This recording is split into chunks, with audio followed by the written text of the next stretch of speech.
En aquel tiempo Jesús propuso otra parábola a la gente. El reino de los cielos se parece a un hombre que sembró buena semilla en su campo. Pero mientras la gente dormía, su enemigo fue y sembró cizaña en medio del trigo y se marchó. Cuando empezaba a verdear y se formaba la espiga, apareció también la cizaña. Entonces fueron los criados a decirle al amo: Señor, ¿no sembraste buena semilla en tu campo? ¿De dónde sale la cizaña? Él les dijo: un enemigo lo ha hecho. Los criados le preguntaron: ¿quieres que vayamos a arrancarla? Pero él les respondió: no, que al arrancar la cizaña podríais arrancar también el trigo. Dejadlos crecer juntos hasta la siega, y cuando llegue la siega, diré a los segadores: arrancad primero la cizaña y atadla en gavillas para quemarla, y el trigo almacenadlo en mi granero. Les propuso esta otra parábola. El reino de los cielos se parece a un grano de mostaza que uno siembra en su huerta. Aunque es la más pequeña de las semillas, cuando crece es la más grande de las hortalizas, se hace un arbusto más alto que las hortalizas y vienen los pájaros a anidar en sus ramas. Les dijo otra parábola. El reino de los cielos se parece a la levadura. Una mujer la amasa con 3 medidas de harina y basta para que todo fermente.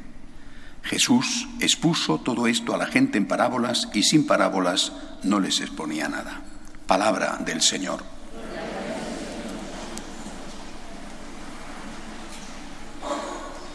En España, y os aseguro que aunque llevo 2 años por ahí trotando por el mundo, no estoy desentendido de lo que pasa aquí, pero no solo en España, sino en el conjunto del mundo, particularmente en Estados Unidos, con el gobierno del señor Trump, hay un debate. ¿Cuál es el papel de los hombres religiosos, no solo católicos, protestantes, incluso musulmanes, budistas, en el tipo de sociedad en el que estamos viviendo? ¿Es una sociedad plural? Bueno, es una sociedad laica, en muchos aspectos laicista, es decir, enemiga de la religión, depende de los países. ¿Cuál es el papel que nosotros tenemos que hacer, los hombres creyentes, en esta sociedad? Repito, eso vale para España, vale para Francia, para Estados Unidos, Arabia, bueno.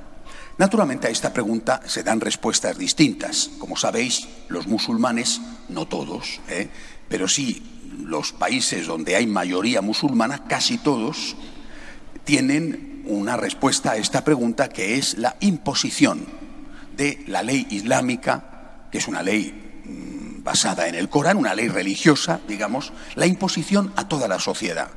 Tú seas musulmán o no seas musulmán, en un país donde tienen la Sharia, que es así como se llama, tú tienes que someterte a esa ley, con todas las consecuencias, no solamente el vestido de la mujer, el tipo de la alimentación, sino también, por ejemplo, si alguien que es musulmán pretende hacerse cristiano. Bueno, esa es una respuesta. La respuesta musulmana, en general, es la ley que se basa en los preceptos religiosos, tiene que imponerse a toda la sociedad. Esa, en general, no es la respuesta cristiana, y no me refiero solo a la respuesta católica. Esa no es nuestra respuesta.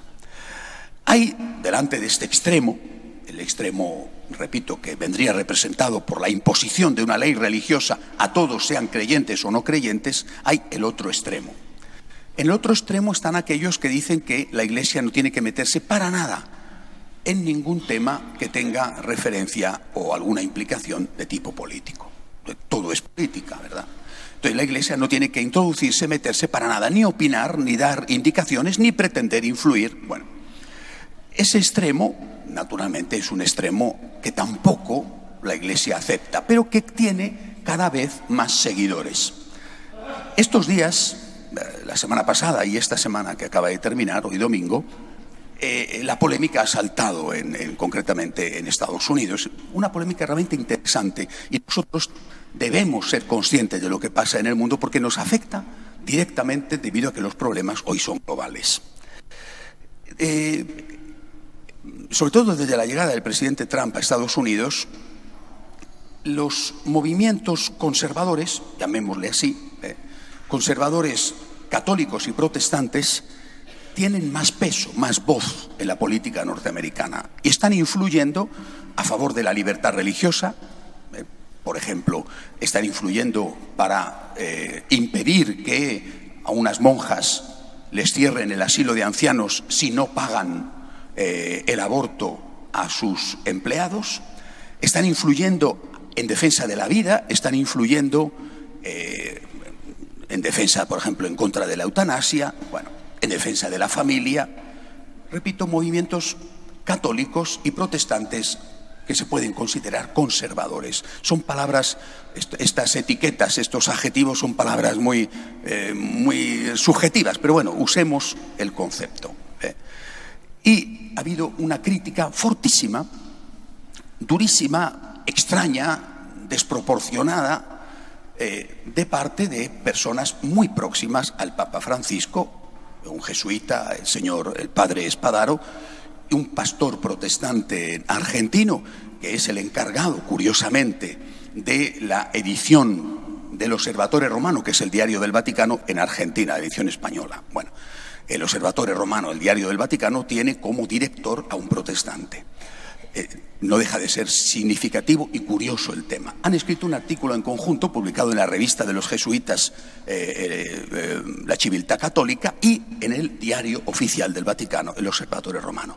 Un artículo durísimo, durísimo, contra católicos y protestantes conservadores norteamericanos, a los cuales les acusan de haber, estos dos distinguidos personajes, muy próximos ambos al Papa Francisco.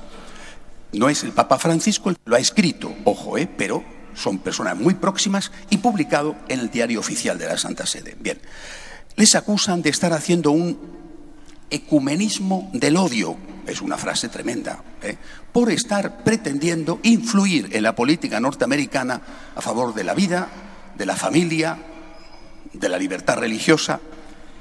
La situación es sorprendente, chocante, nunca había ocurrido un enfrentamiento así.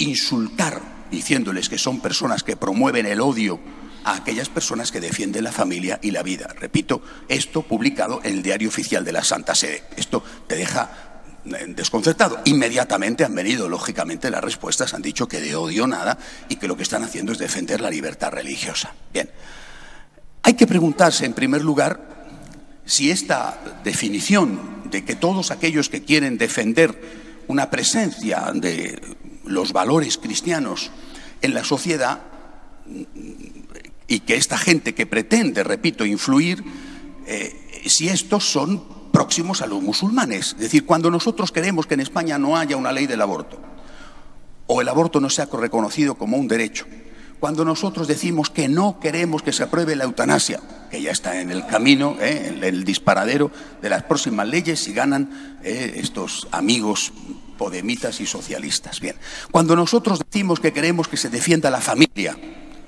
¿estamos convirtiéndonos en musulmanes radicales o en personas que influyen en la sociedad con el odio? Esta es la cuestión, es una cuestión decisiva, importantísima, porque, repito, es personas muy próximas al Papa los que están diciendo estas cosas. Nos deja entre la espada y la pared. ¿Qué es lo que nosotros católicos tenemos que hacer? Lo que nosotros tenemos que hacer es rechazar el extremo, por un lado, de los musulmanes, que están intentando que una ley religiosa sea una ley civil para todos. Pero a la vez tenemos que decir, yo soy un ciudadano. Yo, por ser católico, no soy menos ciudadano que cualquier otro ciudadano español. ¿O es que por ser católico no tengo derecho a hablar, a buscar que mis opiniones tengan una presencia parlamentaria? ¿No tengo derecho, por ser católico, a decir que no quiero que maten a los niños inocentes? ¿No tengo derecho, por ser católico, a decir que los padres tienen el derecho a decidir sobre la educación de sus hijos? ¿Por ser católico soy un ciudadano de segunda? Porque esta es la cuestión de fondo. Si esto lo tengo que aceptar, entonces me encuentro ante una coyuntura para mí infernal. O eres católico o puedes hablar. Si eres católico no puedes hablar de nada. Estoy seguro, por otro lado, de que esto, llevado a otros temas, no sería aceptado por estos dos asesores del Papa Francisco y, por lo tanto, estoy segurísimo de que no sería aceptado por el Papa. Me refiero, les ha molestado a estos dos distinguidos personajes que la Iglesia influya en Estados Unidos a favor de la familia? ¿O les ha molestado que la Iglesia influya? Es decir, si hubieran influido la Iglesia, los católicos conservadores, a favor de los emigrantes, por ejemplo, para que no se construyera el muro que no se va a construir entre México y Estados Unidos, si hubieran influido en Estados Unidos o en Europa para que se abrieran de par en par las puertas y viniera aquí todo el mundo que quisiera, es decir, África entera, ¿les habría molestado? ¿Les molesta que la Iglesia influya o les molesta que la Iglesia influya a favor de la vida? Es decir, si la Iglesia influye a favor de los emigrantes, por ejemplo, es un gran tema de debate en Europa, el expresidente del Senado italiano ha tenido hace 2 semanas un artículo demoledor sobre este asunto, no voy a detallar. Es decir, ¿les molesta que la Iglesia influya en general o solo son algunos temas que a ellos no les gusta los que les molesta que en esos temas la Iglesia influya? Repito, creo que nosotros tenemos que encontrar nuestro camino hoy en esta sociedad. Y nuestro camino tiene que ser la defensa de los derechos que nacen de la naturaleza humana, no la defensa obligatoria para imponérsela a los demás de los preceptos religiosos. Esto es lo que nos tiene que diferenciar de los musulmanes. Ni silenciosos, como si no fuéramos ciudadanos igual que los demás, tenemos derecho a hablar. Y tenemos derecho a influir, oye, a intentar influir, después se influye o no se influye, que más bien no se influye, que sí se influye. Pero tenemos derecho. ¿Por qué no vamos a tener derecho? ¿Por qué vamos a aceptar ser ciudadanos de segunda? No lo aceptaré en la vida. Ahora mismo, por ejemplo, en Chile, los diputados conservadores en Chile, que son una minoría, han logrado bloquear una ley del aborto en Chile, y muy bien que han hecho, y han tenido el apoyo de sus obispos, y muy bien que han hecho. Es decir, no podemos renunciar a tener influencia en la sociedad por el hecho de ser católicos. Lo que sí que tenemos que renunciamos y hemos renunciado, es a pretender que los no católicos sean obligados a seguir nuestros principios religiosos. Pero aquellos principios que salen de la naturaleza humana, lo que llamamos la ley moral natural, el derecho natural, y eso se estudia en derecho como una asignatura, esos principios no son específicamente católicos. Claro que los hacemos nuestros, pero no son específicamente católicos y tenemos el derecho y el deber de intentar que se respeten en la sociedad. Y esos principios van desde la defensa de la vida hasta la defensa de los débiles, de los excluidos, de los pobres, también de los emigrantes o de los que tienen otro color de piel. Es decir, la defensa de todo aquello o de todo aquel, en aquello estaría la naturaleza, por ejemplo, o en aquella persona que, por su característica, un niño no nacido, un anciano que molesta porque es costoso para la seguridad social, un emigrante que llega y viene legalmente, todos aquellos que tienen unos derechos basados en la naturaleza humana. Repito, esta es la postura católica. Esto tenemos que tenerlo muy claro. Repito, el debate hoy en el mundo gira en torno a este asunto. ¿Tenemos que callar o podemos hablar? ¿Tenemos que intentar influir o tenemos que meternos simplemente en los muros de las iglesias y de puertas para afuera, si matan, si roban, si nosotros no tenemos que hacer nada y no tenemos que decir nada? Ahora bien, dicho esto, hay otra cuestión. Tenemos el derecho a influir porque somos ciudadanos, para defender a los débiles, sea el niño no nacido o sea el emigrante. Pero, ¿nuestro derecho es eficaz? Esta es otra cuestión. ¿Es eficaz? Es decir, tenemos el derecho a influir, pero ¿conseguimos influir? Depende. He puesto el ejemplo de Chile. Han conseguido influir. Un grupo de parlamentarios católicos apoyados por los obispos han parado una ley del aborto que la señora Bachelet, a toda prisa, en los últimos meses de su mandato, quería hacer aprobar. Han conseguido influir. ¿Nosotros? Pues no. Y entonces es donde viene la parábola del grano de mostaza o la parábola de la levadura en la masa que hemos escuchado hoy. Si yo no consigo influir, soy la levadura y no consigo que la masa suba, soy el grano de mostaza y no consigo que la sociedad cambie, estate tranquilo. Estate tranquilo. Déjale a Dios que haga de Dios. Es decir, tú no eres el dueño del mundo. Nuestra capacidad de influencia, depende de los países, es cada vez menor, por desgracia, cada vez menor. Pero lo que tú no puedes hacer es quedarte cruzado de brazos. Es decir, los resultados los dará Dios. Porque Dios es Dios, los resultados los dará Dios. Déjale a Dios que haga de Dios. Confía, pero haz tu parte. Es decir, que por ti no quede, es decir, que por ti, por tu pereza, por tu cobardía, por tu comodidad, no quede el decir, tengo que intentar parar esta ley. Repito, la que sea. Parece que a algunos les molesta solo que los católicos o los cristianos influyan en la cuestión de la familia. A mí me parece que tenemos que intentar influir en todos los aspectos que defiendan los derechos humanos. Ahora bien, vuelvo a repetir, y si no lo consigo, estoy tranquilo. Nuestra capacidad de influencia en España está bajo mínimos, bajo cero. Bueno, pues tengo que estar tranquilo, pero no por eso tengo que quedarme con los brazos cruzados. Tendré que intentarlo. Tendré que intentar todos los días, con mi oración, con mi palabra y, llegado el momento, con mi voto. Tendré que intentar todos los días que aquello que sale del Evangelio, porque previamente ha salido de la doctrina que Dios ha puesto en el corazón del hombre, que es la doctrina de la ley natural, tendré que intentar que aquello se vea reflejado en leyes. Me voy a quedar cruzado cuando aprueban leyes completamente inicuas que perjudican a los débiles, a los necesitados, a los pobres, a los más excluidos, que son los no nacidos, por ejemplo. Pues no me puedo quedar cruzado de brazos, pero tengo que estar tranquilo.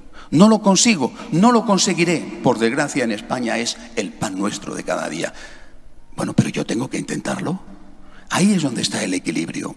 Tienes que hacer tu parte. Y tienes que estar tranquilo y dejarle a Dios que haga de Dios. Y tu parte pasa también por la oración. Nosotros somos un pueblo que llevamos 2000 años aguantando carros y carretas. Nos han dicho y nos dicen de todo. Y aquí estamos. Nuestros enemigos, los comecuras de cada época de la historia, han ido cayendo. Nosotros aquí estamos. Ni pudieron con nosotros los leones, ni van a poder con nosotros los podemitas. Nosotros aquí estamos, haciendo nuestra parte y confiando en Dios. No nos vamos a callar, no nos van a callar, pero vamos a confiar en Dios porque solo Él es el Señor de la historia. De pie, por favor.